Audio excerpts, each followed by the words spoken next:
প্রথমবারের মতো বাংলাদেশ সফরে আসছেন সৌদি আরবের যুবরাজ ও প্রধানমন্ত্রী মোহাম্মদ বিন সালমান।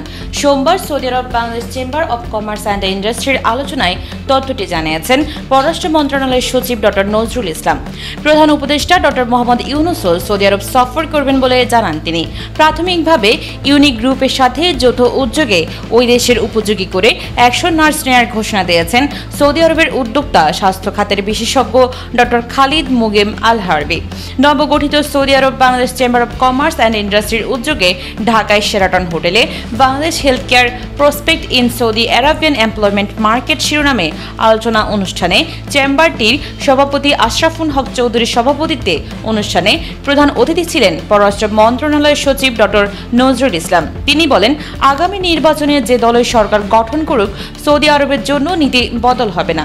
পররাষ্ট্র সচিব বলেন, দুদেশের বিনিয়োগ সম্ভাবনা নিয়ে কথা বলেন বেসরকারি খাতের উদ্যোক্তারা।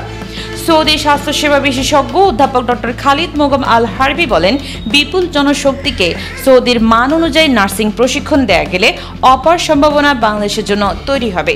দক্ষ নার্স তৈরিতে সরকারের নানা উদ্যোগ তুলে ধরেন স্বাস্থ্য মন্ত্রণালয়, শিক্ষা মন্ত্রণালয় এবং দক্ষতা উন্নয়ন কর্তৃপক্ষের প্রতিনিধিরা।